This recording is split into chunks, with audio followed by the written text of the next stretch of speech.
In this video, we're going to be dealing with Rhino Subd. We're going to go through the basics of it, but we're going to make some interesting structure using Subd and also add details using Grasshopper. This is part 2 of Rhino and Grasshopper tutorial series. If you're a complete beginner and if you want to learn Rhino and Grasshopper from scratch, I would suggest you watch my previous video and come back to this after watching it. So without any further ado, let's get started. What's going on, fellas? I'm Geo and this is Geo Creations. Let's jump right into the video.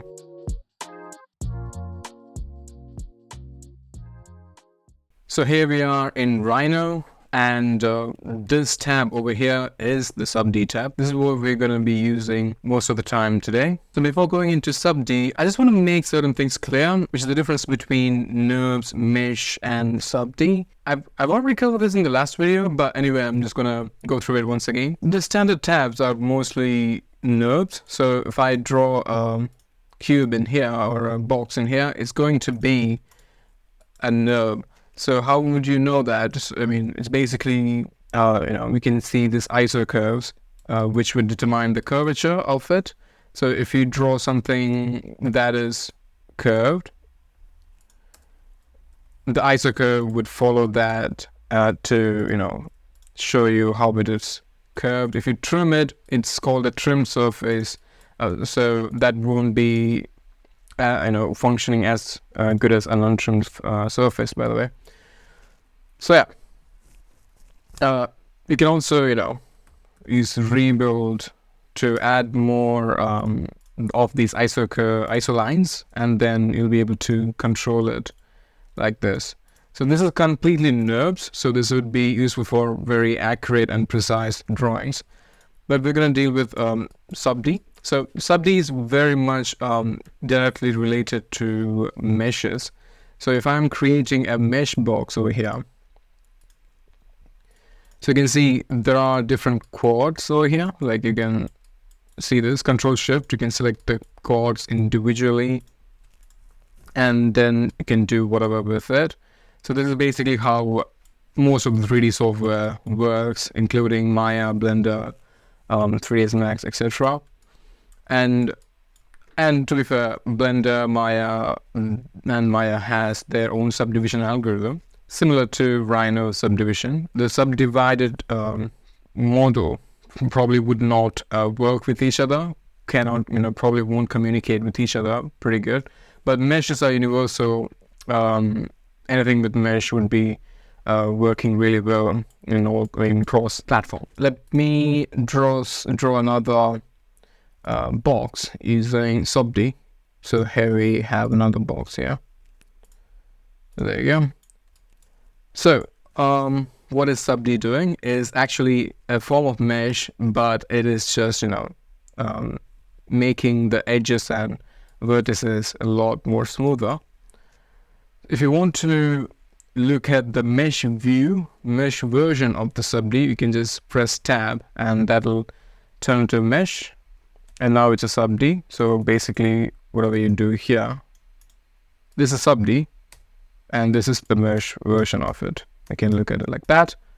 We can use this for most precise modeling. So anyway, let me delete these two anyway. So yeah, let me delete those. There you go. Right, now let's say some basic things that we can do with Subd. So now I just move this quad a bit, and we can also extrude it like that, maybe scale it a little bit, maybe rotate it, so it's a twist, right? And we can even extrude it once more, like, and just let's extrude it. Yeah, that'll create a loop over here.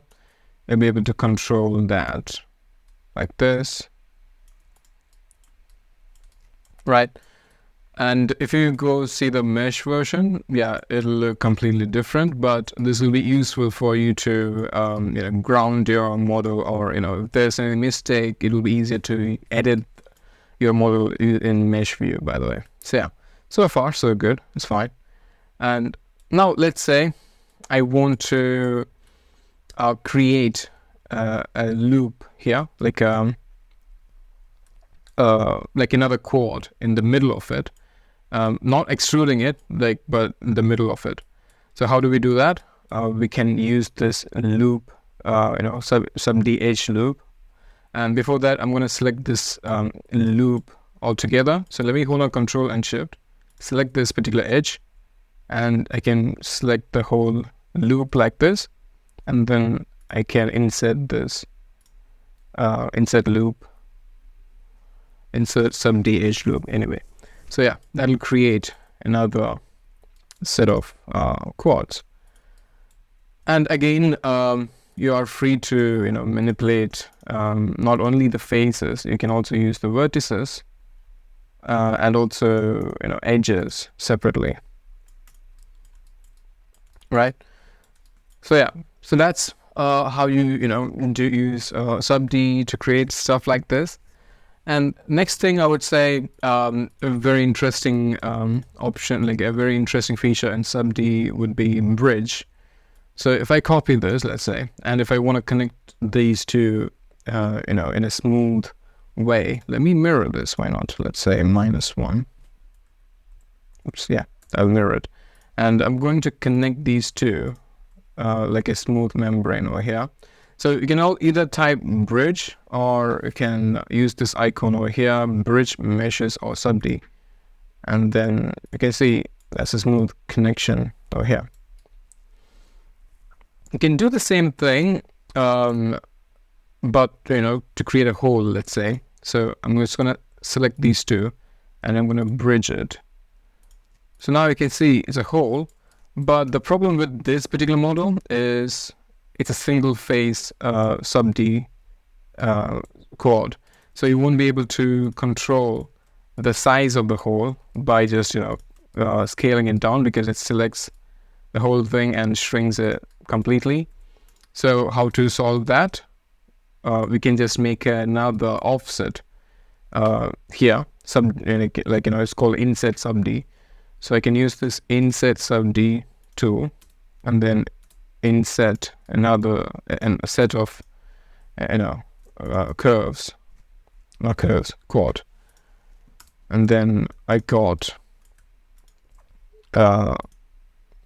another face completely, and then I'll be able to scale it down, and that will create a smooth experience when it comes to controlling your model.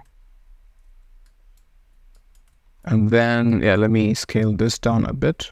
Cool, that's nice. Right, so let's say I want to add more quads towards the edge, like offset, like making the edges a bit more smoother, let's say. So what I'm going to do is I'm going to select the edge loops over here, let's say, and let's say I want to create 2 more quads on either sides. I can use expand edges, and that'll create 2 more quads for us, and you can control it from here like this. Let's say another one, let's say I want to make these edges sharp. So let me select one edge loop. I can use add crease. So what crease does is it'll just it's just making crease in a paper, like making crease in a paper with a paper. If you fold a paper into halves, you'll see a sharp edge. So basically that's what it's trying to do. You can completely revoke this. This is non-destructible, so you can completely remove it by remove Subd, selecting remove Subd crease, and it's gone. So yeah, you're free to keep it, and if you want to remove it, you can remove it.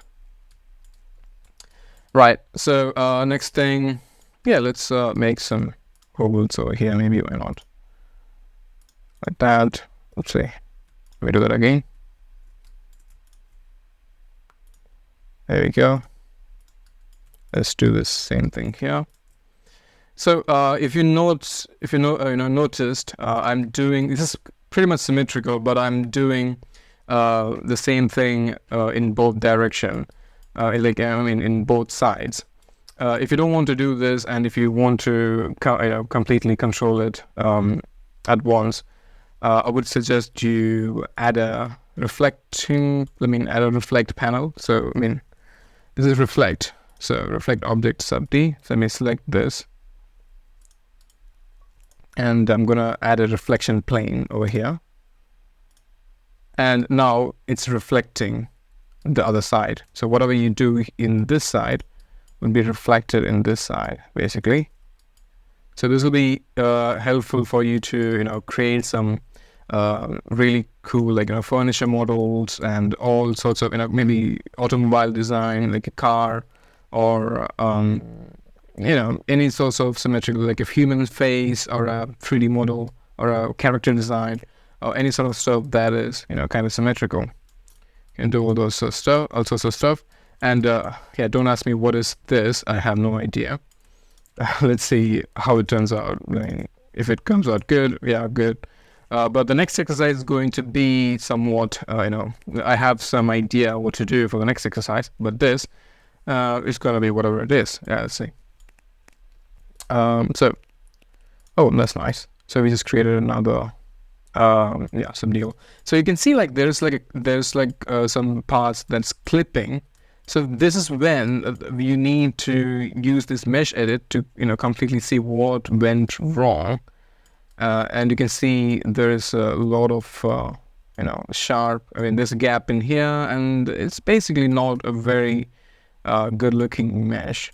So let's try fixing this up. Let's see. So let's see how to fix it. I would like to have a proper hole in here. Let's see what we can do with that. To fix that. Let's see. Okay. Yeah, that's decent. Yeah, that's looking good actually. Right.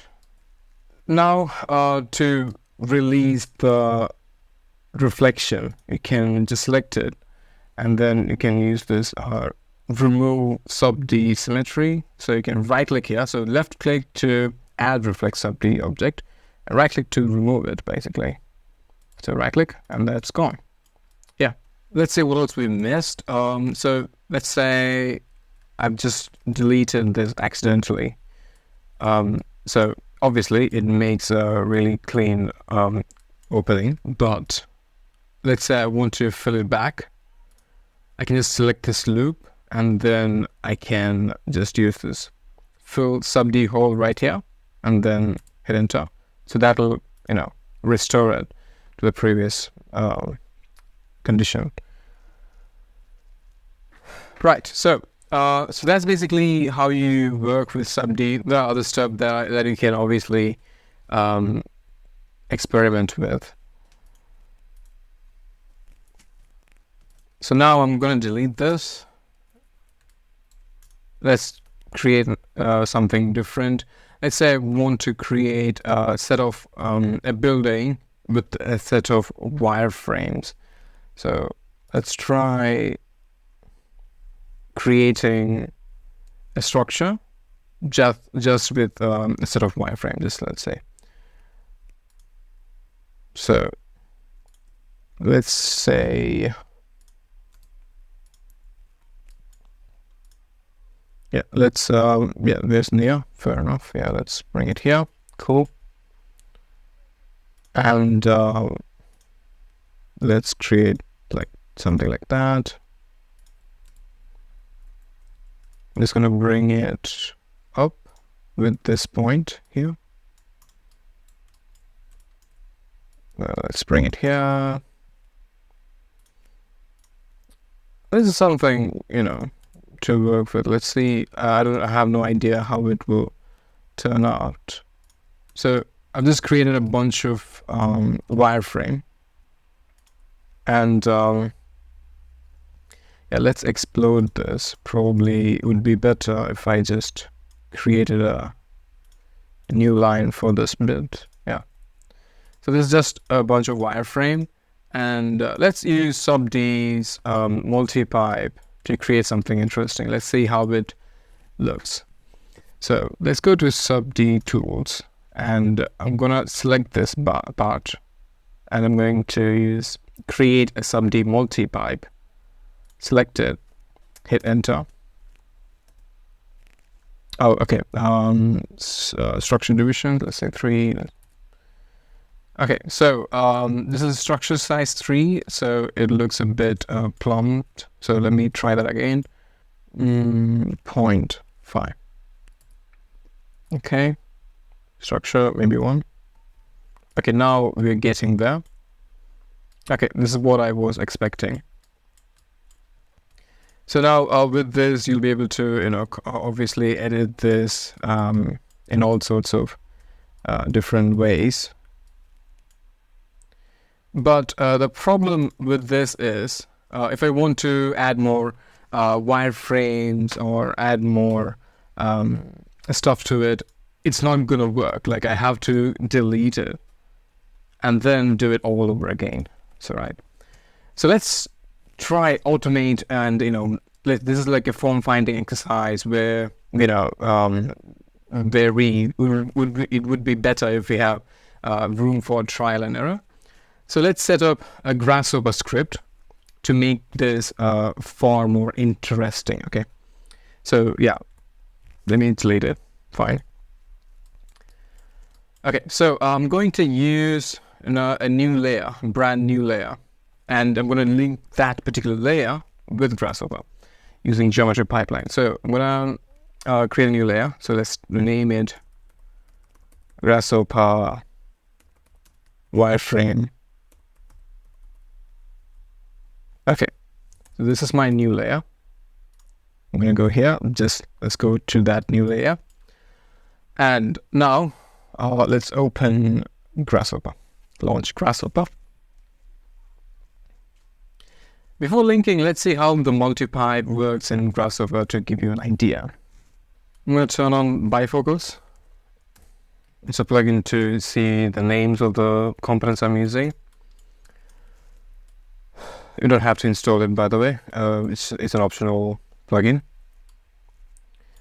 Right, so first, before linking the layer, let's just see how actually, we can use multi-pipe normally. So I'm going to use some, or let's bring in a point parameter, set multiple points, maybe 1, 2, 3, 4, maybe 5. Yeah, it's fine. And let's use a polyline to connect all these. There you go. And we can invert this to close it together, and then we can add more interesting stuff to it if you want to. Maybe let's say let's do this again. So set multiple points. So 1, 2, 3. Oopsie. Let me do that again. Let's say set multiple points. 1, 2, 3, and 4. Okay. And I'm going to set another point, set 1 point over here, and then connect this point to all the corners by using a line tool, start point, start point, and end point. There you go.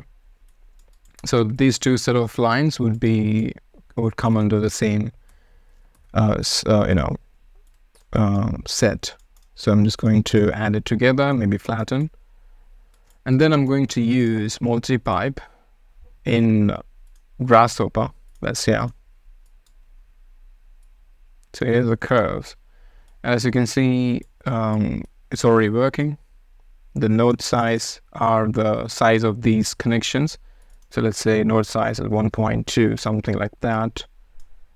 And the structure size would be the size of the pipe relative to the node size. So if it's 0.5, it'll be half the size of the nodes, basically. So 0.5. So that's structure size. So that's how that works, right? That's interesting. So it's a bit more, easy to control this, especially if you want to move things around like that, probably these are stuff it would be hard to do in Rhino. So this is a lot more easier to do with Grasshopper. right? So let's try doing something more complex. So right now we just used, it's not like complex. Let's, right now we used Grasshopper to construct this completely. Let's add a Rhino into the equation, and let's, create the lines with Rhino and make it automatically update. Make it update it automatically in Grasshopper. So for that, let's say, let me take this all out. And let's start drawing here, but we have to link this layer with, Grasshopper. So let me copy the name of this layer, copy, and geometry pipeline, okay. The layer, name of the layer, this is the name of the layer, and I want all the curves to be added to this component. So if I add, this rectangle over here, this will automatically be inside Grasshopper. So see, it's automatically added in. So whatever you do within this layer will automatically be updated. Right. So now let's say I'm creating you'll be able to control this with ease. There we go. It'll automatically update it, and it'll be a lot easier for you to change and have fun with it, basically. So let's create something that is fun, let's say. So first of all, let's set where we are taking out the render, and we'll try, optimizing that particular part. And so this would be something something more visual than practical, because you can't spend all the time in the world to make it really good. But I'm trying to create one particular render with this and call it a day. But yeah, you are free to experiment a lot more. So now first, I'm just going to take a separate viewport over here, and let's say the viewport size. The viewport's aspect ratio is a vertical aspect ratio. Let's say it's 4:5 Instagrams ratio, let's say. So that would be, let's go to this render properties and then type in the size. So it would be 1080 to 1350. That would be 4:5 ratio. So to actually set this up, 1350. Okay. To actually set this up, let me lock this aspect ratio. It's fine. Or it's fine. Let it be. So to actually crop this to that aspect ratio, I'm going to go to properties. This is save frame. You can show save frame here. Let me turn off action and title area. Let's say, so you can see the yellow border is basically 4:5 ratio. So I'm going to stick it like that. And yeah, the viewport is fine. It's stuck there. So let's take this particular place as our view, for example. Let's say this is our view. Okay, so this is the view we're gonna develop. So let's keep it somewhere safe, and we're gonna model the rest in here. So maybe let's make it rendered to see it a bit more clear, in a fancier way. And then maybe locked, yeah, there you go. And we can maybe turn off the save frame. And next thing, I want to show you a little extra tip. So let's say I want to join a line here. Let's say here to here, maybe around, maybe here. So now you can see clearly that this bit is not joined properly. So here's a corner and there's a connection, but it's not, this bit is not connected properly. That's because this is not trimmed line. It's not a broken line. It has to be a proper corner to create a smooth connection. So we don't have to actually break it in Rhino to make it work correctly. We can easily do this in Grasshopper. So let's see how to do that. Let's bring this up. It's fine. Okay. First, we have to create the intersection point. So for that, we're going to go to intersection, physical, multiple curves intersection. So here's multiple curve, and we can see the point over here. If I hide this bit, you can see, we can see how it all creates some sort of connection point. So now our Grasshopper knows, so it is an intersection. Now with this, we can shatter this. Shatter.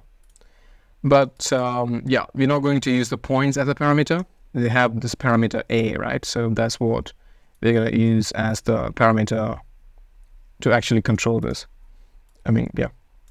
So now, let's turn this on. Now, if I connect this segment directly to the curve, and probably we have to flatten this. Let's see what's wrong. Let's try. The parameter B is the one, that works properly. We can check what works correctly. If one doesn't work, another would work. And make sure you flatten this as well. So this is flatten, graphed, and all those stuff are basically data structure. It comes under data structure and data manipulation, which I'm going to cover on the upcoming sessions. Right now, just think of it like, these lines are in separate groups, and Grasshopper would get confused because it'll take it separately one by one. So now if it is flattened, it's all in one group. Now it is easy for Grasshopper to understand what it is. If it is grafted, it's opposite to flatten. So every single line would be again, separated again. So you can see this here. So that's something for now. We'll deal with data structures in a clear way as time moves on, like in upcoming parts of the series. Right, now let's try creating a line in between this, so it's all converging in the same point. Let's try to separate this bit. This personal preference is just for my liking. Let me turn this control points on. For now, I'm going to hide this for a bit. Cool. I've just moved this bit over here. And this maybe over here. Let's see. And maybe connect this like that. It's fine. Cool. So now let's see how we can set the view. Let's try moving it a little bit here. Cool. For scale reference, I'm going to bring in some like a box. The height of the box would be something like 1.86 foot to represent a human. So this could be like a pavilion where people can come here to chill, maybe.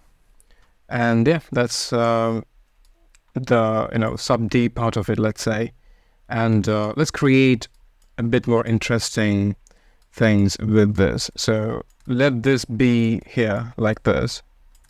Let it be like that. So I'm going to bring this in Rhino again to edit this further. I'm gonna right click here, bake, and I'm gonna put it in layer 1 maybe.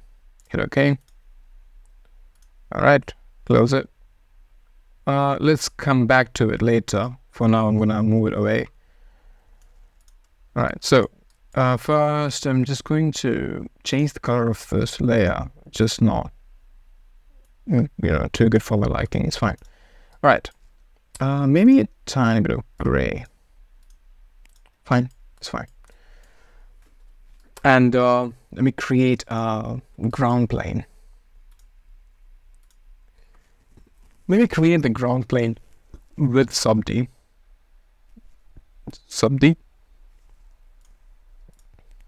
And there is a Subd ground plane. There we go.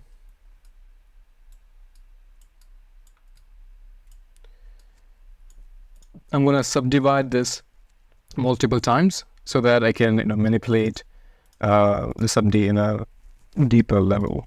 So let's lift certain spaces where it kind of emulates grass lawn or something like that. Let's give a materials a bit later. Right now this is fine. So now we have some interesting geometry over here. We can still be able to control this bit, like if in case you want to control this. So yeah, we can make it interesting even more.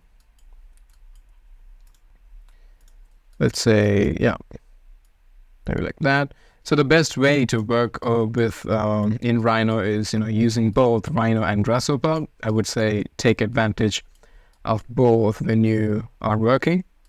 I'm trying to create like a hole in here. I just want to do it.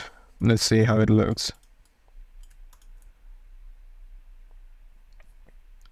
Let's go to Subd tools, create an inset. Yeah, there we go. Same thing here, inset. And I'm going to bridge it together. Let's bridge it, like, there we go. Hit OK. Yeah, that's something. Let's see. All right, I'm just going to reduce the scale of it to create like a proper hole. There you go. So that is something. If you like it, you can keep it. This I kind of like it. It's fine. Maybe just create an inset here. Inset, and then bridge these two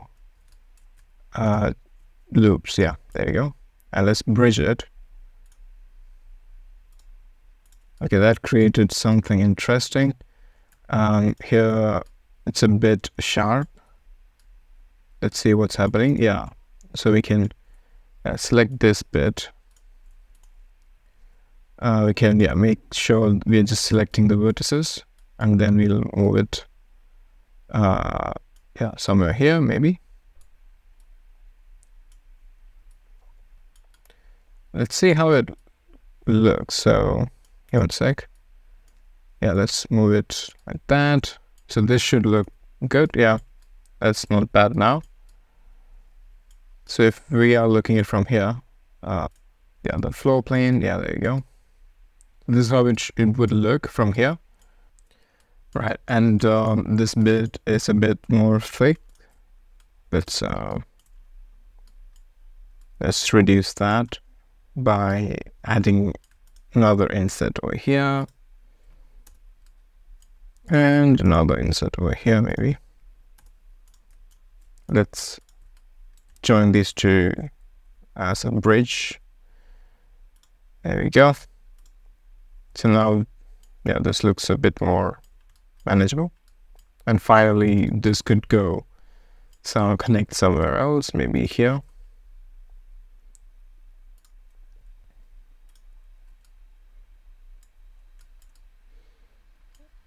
And now, if we see from here, it looks a bit interesting.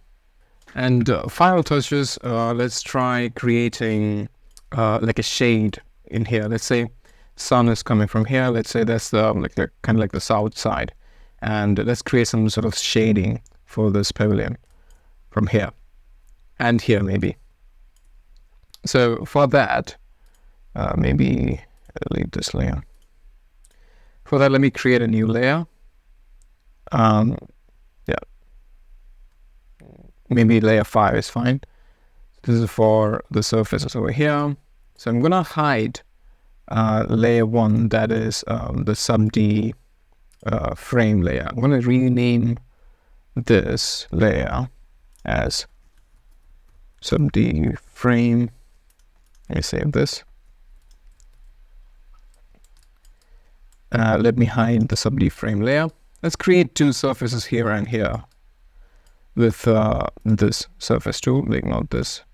The NURBS surface 1, 2, 3, and 4. And I would suggest you create like a 4-point surface rather than 3-point, because it may result in a trimmed surface. So yeah, let me do that again. 1, 2, 3, and 4, like that. Yeah, so this would be gone into the Subd, so you don't have to worry about that.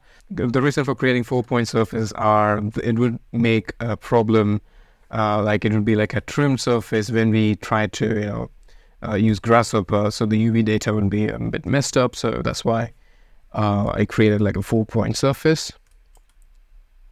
Okay, so now let's create something interesting for this. Let's say I want to create some sort of fabric, that's blocking the sun. I'm going to create a geometry and map it on top of the surface using Grasshopper. So behold that, I'm going to create a new layer for that.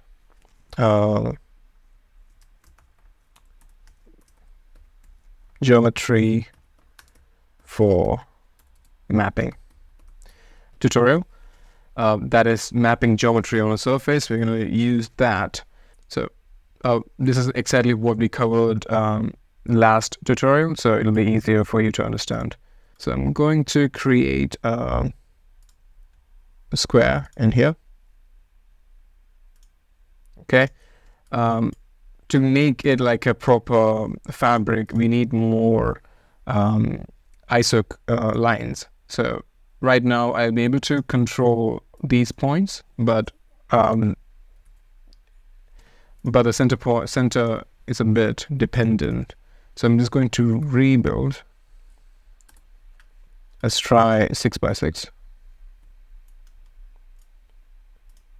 Okay, that should be perfect. Let's select this bit and then move it down. Wait, let's use this control points.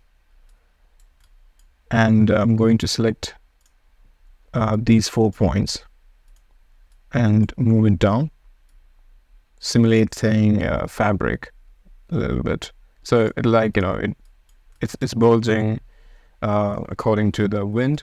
We can do this very accurate with kangaroo physics, which we're going to deal after after some while.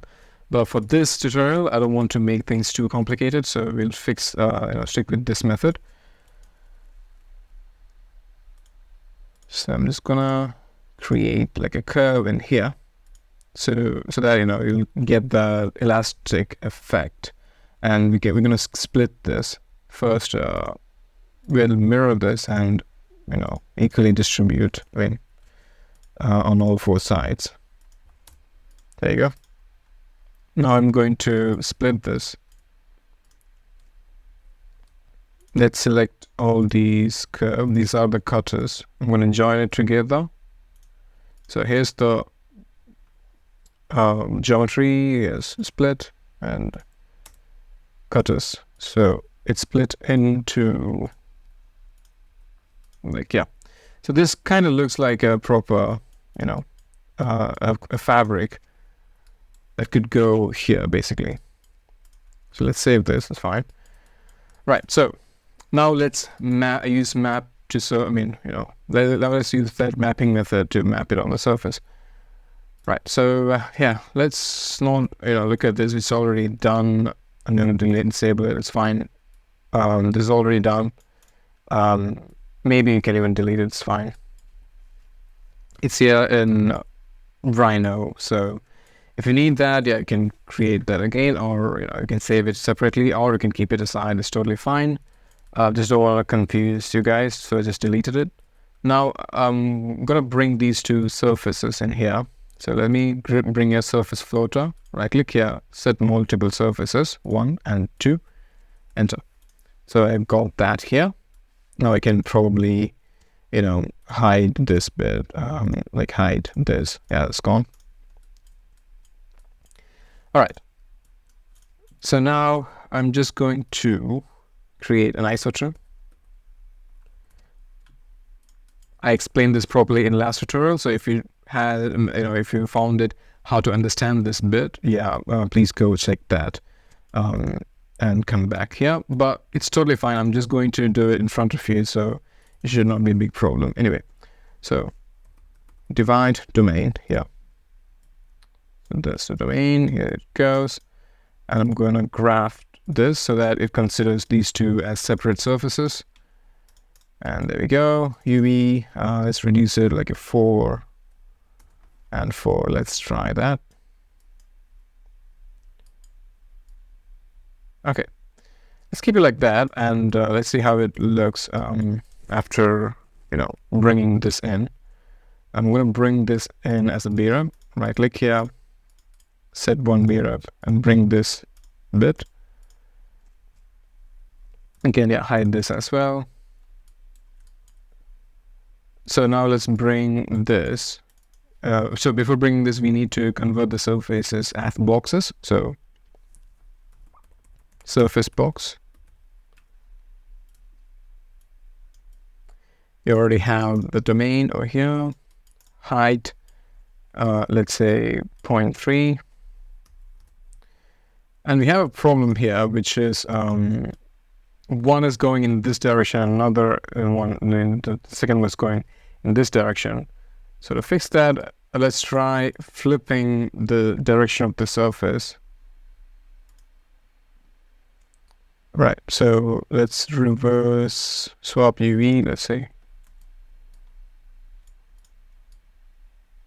Yeah, now I guess it is working properly. Yeah, perfect.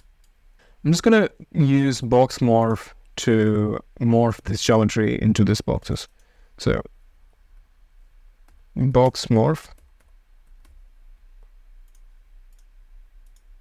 Here's the target. This geometry is properly on the XY plane, so I don't have to give a separate reference. I can give the same thing. And yeah, it's working. Let's hide this bit. Yeah, now we can see it's working properly. And let's say the wind is coming from this direction. So yeah, it does its job. And for the wireframe, we can probably take the curves from here. And then we can give it another multi-pipe, maybe Subd multi-pipe here. Curves, yeah, let's set the node size 0.02 probably. Let's see. Yeah, that's not bad. And yeah, you can see that this is actually disconnected a bit. It's actually supposed to be here, right? We can probably try adding a negative height. Let's see how it is. Now it's coming in this direction. Yeah, that's what we want. But it still would be better if these points are connected to this. So probably we can use an offset surface. Say offset surface. Here's the surface. And the distance would be, let's say 0.3. Let's keep it here. And let's set a distance, let's say 0.3. Let's see which direction it goes.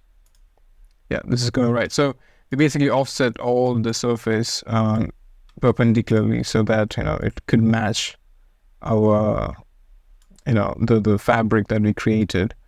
Yeah, now it's perfect. Now it's working really good. And I'm just going to increase the node size and reduce the structure size to give it a bit more organic look.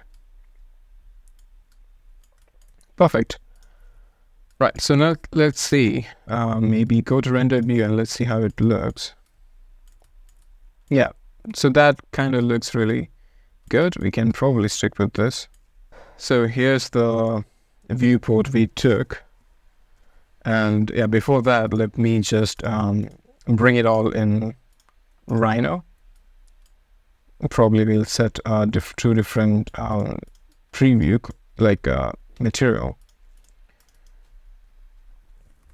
Custom preview. There we go. So this material could be somewhat like a white-ish material. There we go. Maybe like that. Maybe a bit of transparency. And these lines could be actually somewhat darker, like a frame. Like a, let's see. Cool, that's fine. That's not bad. Now I'm going to bake this. And bake this as well, maybe in a separate layer. Yeah, it's fine. Let's just bake it here. Cool, that's fine. Now I'm just gonna quit this Grasshopper window. Before that, if you want to see the script clearly, here's the script. If you want to take a screenshot, you can do that. Here's the script. Yeah, so I'm just gonna close this.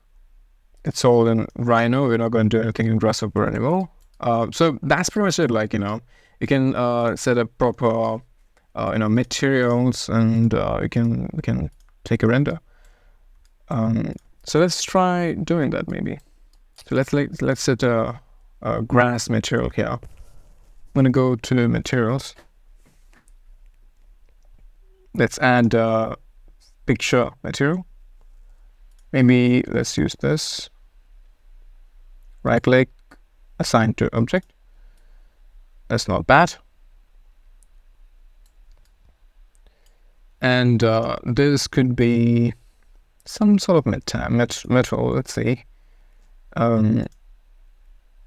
Like honestly, yeah, this won't be like a full metal finish in real life if it's constructed. But let's see, because I mean it's not. It's mostly hypothetical. So yeah, let's see what we can do with this. Fine. Right. So this could be the final result. Let me unlock it. Unlock. And let's set a proper view. Let's just set this as the final view. I'm going to lock it, and then we can, render it. So let's say lock. And to render, I'm just going to go here, like rendering tab. Probably I want the sky as gradient. So yeah, now you have to, play with the settings, and you'll be able to hit render here, and that'll render your whole scene. So I'm going to leave it as it is right now, but probably would have seen in the thumbnail that it's a lot more detailed, but that's all done in a different software. So this is all the Rhino and Grasshopper part of it. But yeah, you can carry further and use maybe Lumion or any other rendering software to make it look better. But this itself is good enough I would say. So once it's done, you can save this wherever you want. So that's pretty much it. You can use these techniques in a lot of different scenarios and context. If you like what you saw, leave a like and comment down your thoughts. share this video with someone who would be interested. And then finally, if you decided to create something based on this tutorial, you can post it or add a story on Instagram and you can tag me. I would really like to see it. So the next tutorial will be mostly based on Grasshopper. So we're gonna move more and more into Grasshopper, and I believe Grasshopper has a lot more to offer as compared to Rhino. You're going to see how to make multiple iterations using random component in Grasshopper. So subscribe and stay tuned for that. So that will be releasing next week. That's it for today. Catch you guys in the next video. See ya.